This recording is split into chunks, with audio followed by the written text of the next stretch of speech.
everybody. Welcome to another episode of the Skeleton Crew.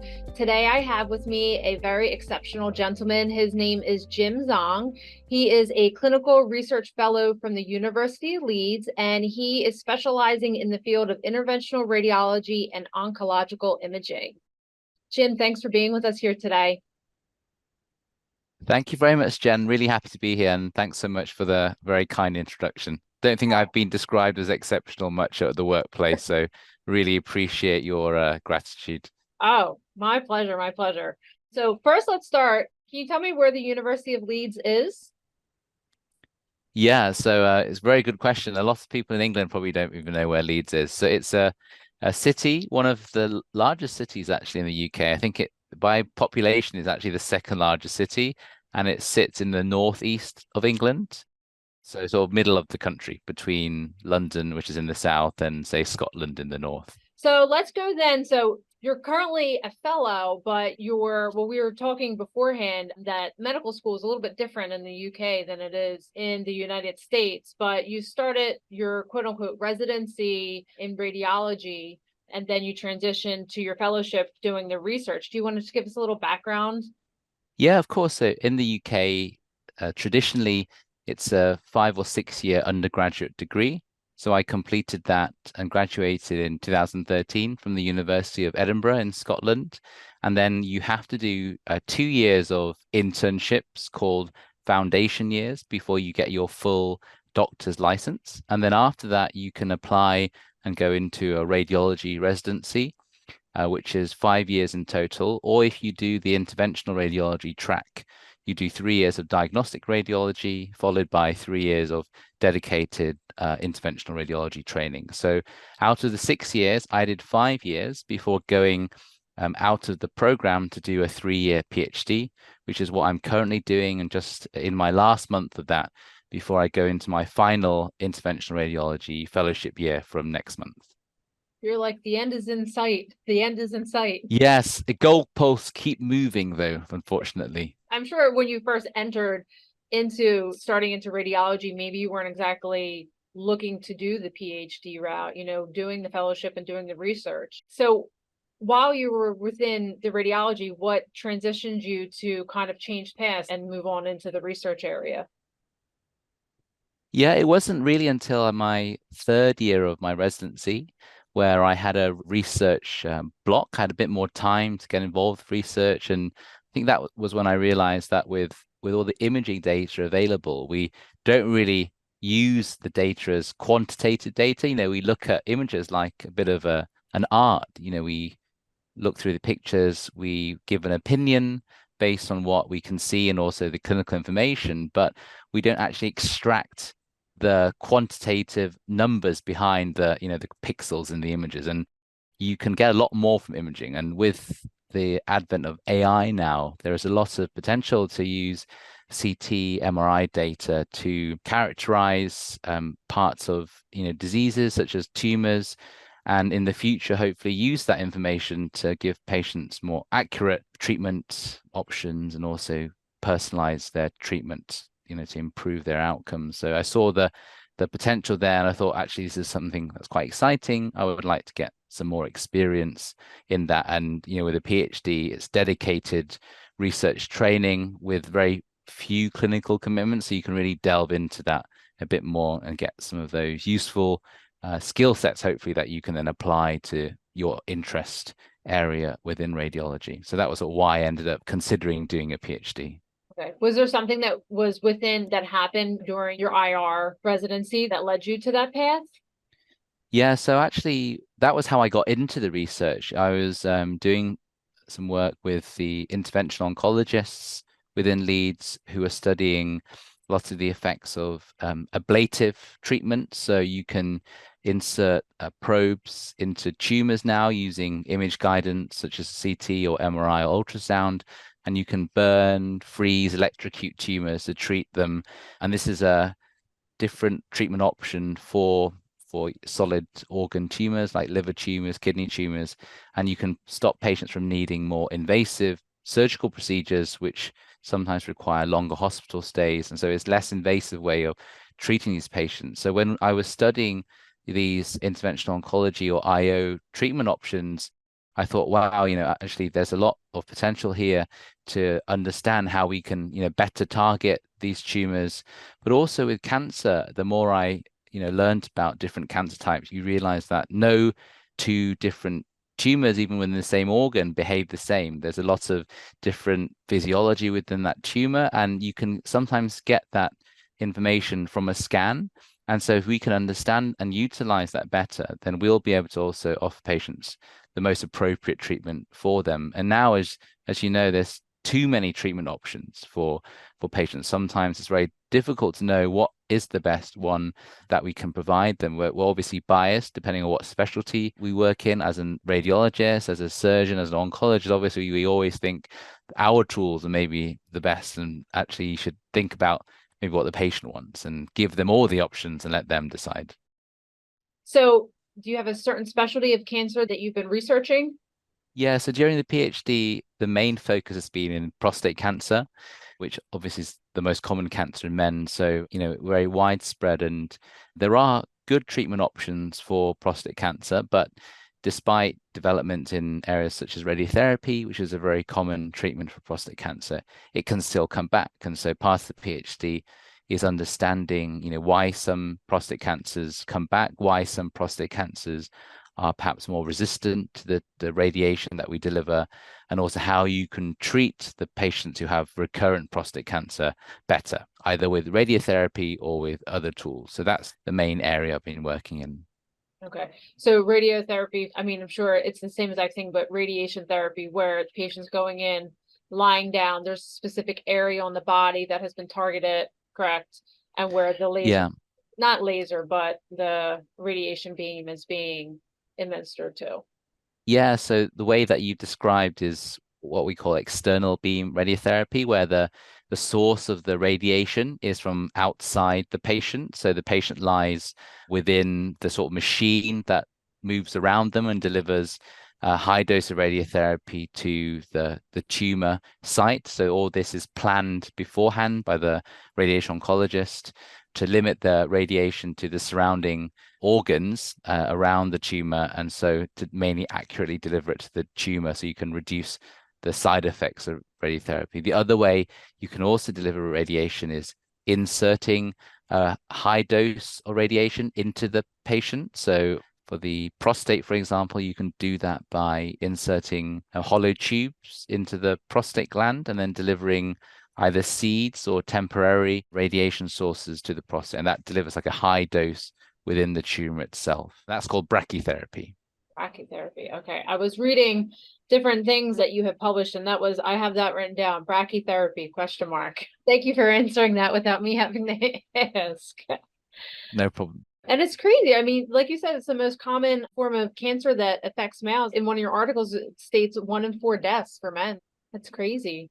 I'm assuming, I mean, just with the prevalence of cancer amongst the world now, that maybe those numbers for prostate cancer have grown in the past at least 10 years or so, I would assume. Yeah, I think from the Cancer Research UK statistics, 1 in 4, potentially even more men as we progress, will develop prostate cancer. And again, another statistic I saw was, 1 in 2 people will develop some form of cancer. We are living longer, and cancer is almost part of that aging process at some point. And with imaging getting better, we're also detecting lots of cancers much earlier. Mm-hmm. And sometimes we don't know what to do with those because there's a risk of over-treatment as well. We know some cancers may be indolent and actually not cause patients any harm. For example, in prostate cancer, we now can stratify, patients' sort of risk based on how aggressive the cancer is. We take a sample from the tumor and we can know how aggressive that cancer is likely to be. And so for the prostate cancers that are not very aggressive, they can probably be just observed, and you can get a blood test to monitor your PSA, your prostate specific antigen level, which tells you widespread that prostate cancer might be. And you don't need an invasive procedure that comes with it potential risks to the patient's quality of life. So again, that's something which, we're getting better at, so we're not over treating everyone that we diagnose a cancer in. This episode is brought to you by xraytechnicianschools.com. If you're considering a career in X-ray, visit xraytechnicianschools.com to explore schools and to get honest information on career paths, salaries, and degree options. I don't expect you to have this exact answer because I'm not saying that you're a cancer specialist, you're doing your research and everything, but you were talking about these, you don't want to overtreat, but it made me give thoughts to my father who had kidney cancer, and they did, they actually sat and watched it for like a year and a half or so. I don't think that they actually did a biopsy because of where it was located. He had other health complications that kind of deterred them from doing that. But it's interesting that you say, are there some body parts that you feel are maybe slower growing? Correct. Yeah. With kidney cancer, again, you may not always biopsy these because we know that with small kidney tumors with features that suggest that, imaging appearances that suggest they're not aggressive, you can watch and wait, particularly when they're small. With kidney cancer, we go by size a lot of the time. And if you observe them over a number of years, and they don't grow much, they're growing maybe millimeters, then potentially we don't need to treat those patients. However, if they grow significantly over, 6 to 12 months, then that's where you might want to consider doing a biopsy and then considering some treatment options. But for kidney cancers, with small ones now, we don't need to go in initially and treat them unless there's anything worrying about, how they appear. If they're, for example, growing into other surrounding organs or they've spread anywhere else, that's when you would want to give some treatment. And we will pick up a lot more kidney cancers as well because more patients go for CT scans and we pick them up incidentally just, from those because they don't cause patients any symptoms necessarily. That's exactly what happened to my dad. My dad received a routine CT scan he had an aneurysm in his chest, and they caught it at the very bottom of the CT scan. So exactly like you said, usually incidental findings. Yeah, and obviously as radiologists, we get involved with reading these scans and the diagnosis aspect. But now with IR treatments, you can treat small kidney tumors. And it used to be that traditionally, if you treated even small kidney tumors, some patients might end up with part of their kidney or their entire kidney out. And that's really drastic when you're treating maybe a tumor that's a couple of centimeters in size. So, we're picking up smaller tumors now. Less invasive options should definitely be the mainstay of that first line treatment. So a little bit more that I was reading about the prostate cancer and stuff. So you talked about the brachytherapy, but the hypoxia biomarkers, but I was reading further and it said the less oxygen, at least this is what I took from it, and this is what I have in my notes, the less oxygen to, I guess, the area is the more the tumor can grow. Did I get that right? Yeah, no, that's really good. I think you've already summarized it for me. Okay. The lower the oxygen, the tumor could resist the ionizing radiation. Did I get that right too? It's interesting because I feel like usually you think, like, at least for me, I'm thinking of like a fire, and the more oxygen you put to the fire, bigger the fire is going to get. But this almost seems opposite of that holding back the oxygen, this is actually growing. Yeah, and with tumors that are hypoxic, which means that they are in a lower oxygen environment, they're more resistant to radiation therapy. So if you deliver the same dose of radiation to two tumors and one is in a lower oxygen state, then you don't get as much damage from the radiation delivered because you need oxygen for the creation of oxygen free radicals, they're called, to actually cause the damage to the tissue. And if there's a state of hypoxia, you don't get as much of that therapeutic effect. And some tumors in the body we've realized are just slightly more hypoxic than others. So head and neck tumors, prostate tumors, cervical tumors, you can get more hypoxic regions and environments, and so that makes it tricky potentially to effectively treat it with radiation therapy. So, one way would either be to give patients a drug which helps improve that oxygenation and that hypoxia environment, or you might need to give a bigger dose of radiotherapy to kill, all the cancer cells effectively. But that carries potentially more side effects as well, because obviously you might treat surrounding areas and cause some radiation toxicity. But it's something that we're only really starting to try and understand and use in clinical practice. Because before it was more something we understood in the research area, but we didn't really know how to change the way we treated hypoxic tumors. So that's something interesting, I guess, that might change in the future, being able to do a diagnostic test to work out which tumors are hypoxic or not. Yeah, that would be definitely interesting to figure that out. But it seems like you kind of have a little baseline of certain areas that are more hypoxic than others, but that'll only lead to more options for more treatments. More, I know, I think, I don't know how you found it with working obviously in a different healthcare system, but in the UK, the research infrastructure within, certainly interventional radiology and I would say radiology isn't as robust as some other specialties. So oncology is obviously historically a very strong academic specialty. You're always seeing them design clinical trials to research new drugs or treatment regimes.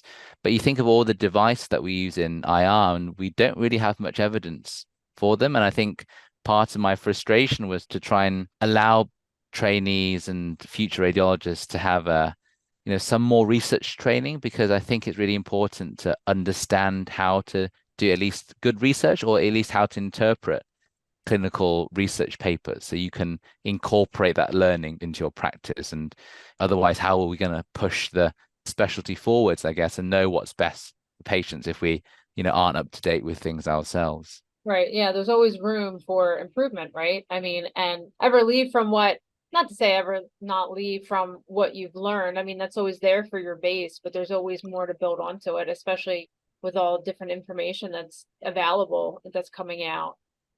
Exactly. If patients are going to struggle with the amount of options and information, I'm sure we are going to be relied on to try and filter that. Yeah. So how do you feel with like moving back in your last month and having that head back into the clinical The aspect? real world. I think I'm looking forward to definitely feeling a bit, useful again. It's been at times quite, I guess, lonely doing research, particularly during when things were all shut down with the height of the pandemic, and you're not really in the hospital, which is quite a nice social support network in some ways, being around other people and you're working in your little silo. So definitely being back in the hospital, working in the IR teams will be really nice, and feeling like I'm able to do, the procedures and contribute to the clinical component will be something I've definitely missed during the PhD, but also the fear of knowing that I'm sure I've de-skilled a lot and there'll be a lack of confidence, I think, in the first couple of months back, but hopefully it'll be like riding a bike, as people Yeah. tell me.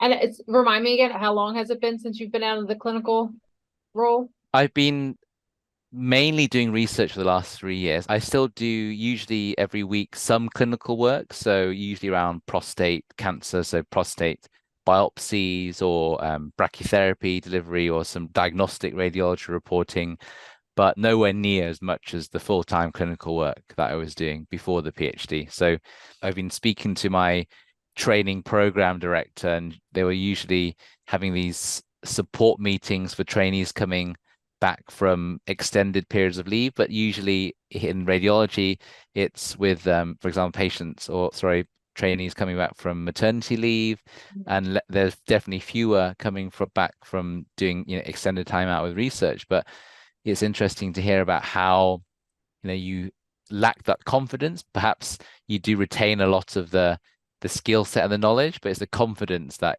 takes a bit of a knock and, needs a couple of months, I think, to get back up to speed with everything. Sure. Yeah, definitely. I mean, I was out on maternity leave 3 different times with my jobs, and that was like 3 to 4 months. And like I went back and, first like day or two, I was kind of like, took a little bit of time. But I mean, so I can only imagine 3 years. With you doing that, you have an attending there, obviously. And then are there other doctors who are within like their residency or their clinical training?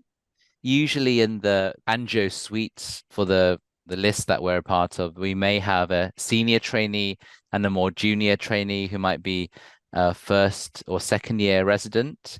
And over the course of 6 months, the senior trainee might be expected to start most cases and also do some teaching and then work perhaps with the attending on the more complex cases. And then the junior trainee will have some basic competencies that they'll try to learn and master during that placement, such as, ultrasound guided vascular access, being able to, puncture arteries, get vascular access, and starting to get involved with the IR kit and getting used to some of the tools that we use. Because as you know, again, there's so many different wires and catheters and kits that you use in IR. It's really hard to remember when you might use what. So thankfully our attending is very supportive and quite hands-on. So they'll like to be at least in the room, even behind the control switch area, to be able to offer any verbal guidance if required. So, it's good educational training as well to have them there. Good. Yeah.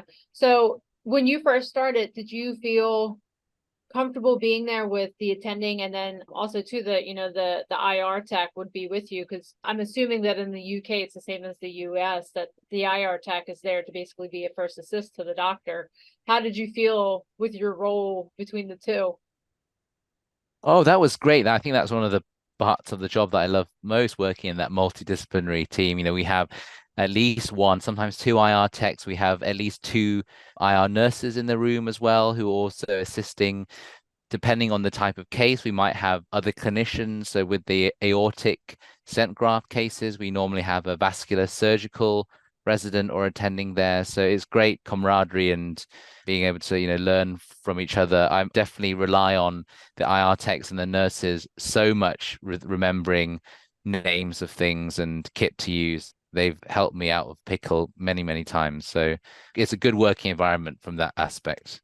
So talking about being in interventional radiology, is there a certain procedure that you enjoy doing, or that you did enjoy doing 3 years ago, I guess I should say? I mean, what I really love about IR is the variety of types of procedures you can involve with. We work in the vascular system, we work in different organ systems, and you learn a lot of transferable skills with different pieces of kit, different wires you can use. I think the first time that I was involved with like a liver embolization case was probably one of the most memorable procedures. It was something that I didn't have much experience of, and we were doing a portal vein embolization for a patient who was going for a liver transplant.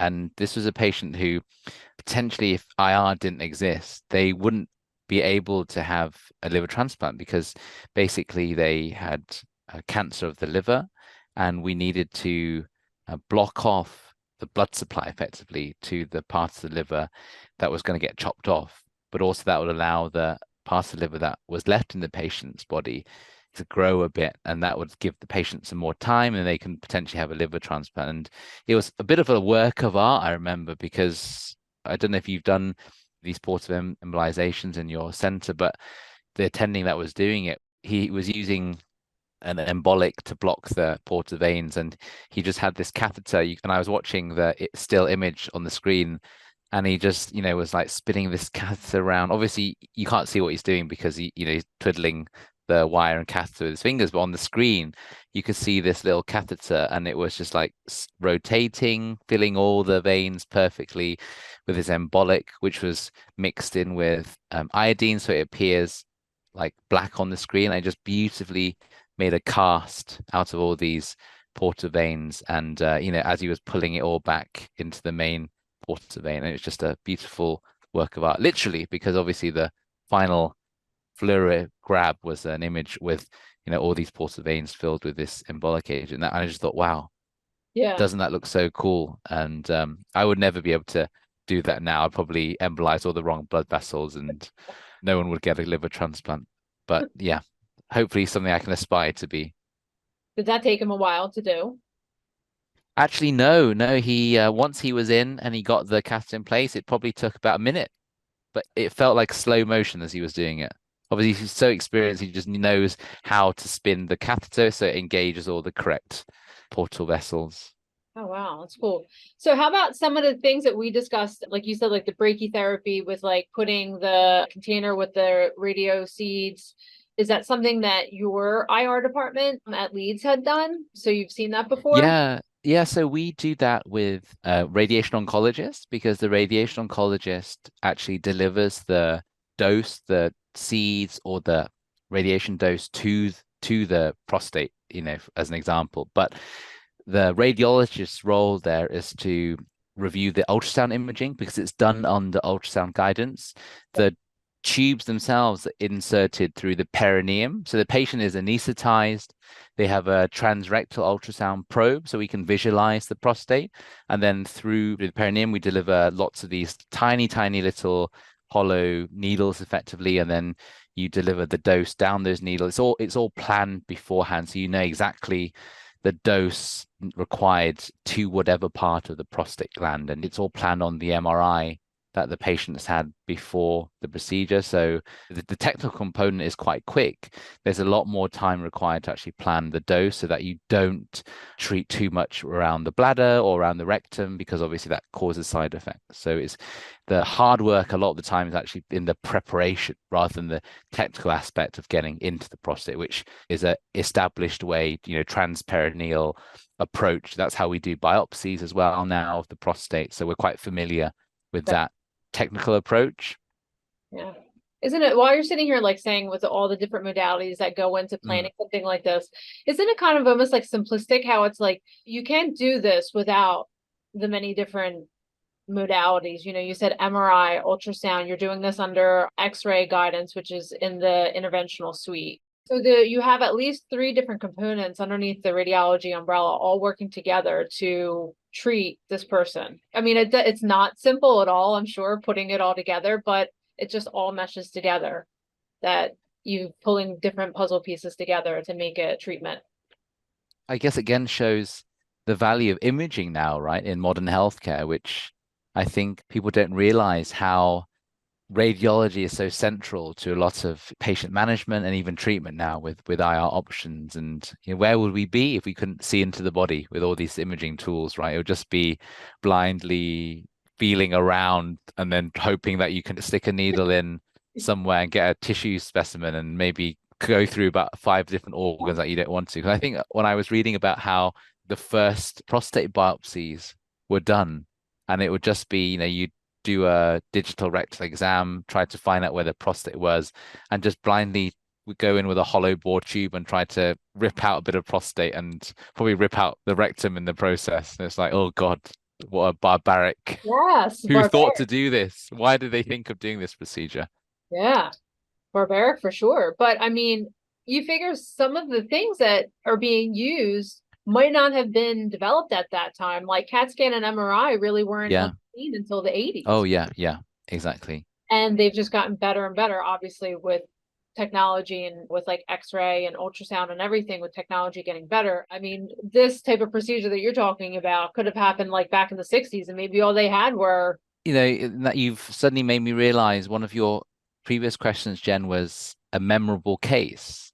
And I think one case when I was in my first set of on-call shifts. So in the UK, we do overnight shifts where we cover the acute emergency department. And we had a patient who had come in with a road traffic accident, and they were clearly bleeding internally because they needed blood transfusion. Their blood pressure was in their boots. And traditionally, those patients, they would just get taken to theatre, opened up, you see a big pool of blood, and you just try to pack it and hope for the best. But, with a CT scan, you take them through, it takes less than a minute to acquire a full volume CT. You identify the bleeding points, and then they can go for an embolization procedure, and you block off where they're bleeding. And I think, gosh, to think that even probably some place in the world now with no access to imaging, they don't have the option. But this is revolutionized how we manage trauma patients with imaging, right? To make it more targeted, to treat bleeding. And you can just stabilize the patient within seconds of blocking that bleeding point.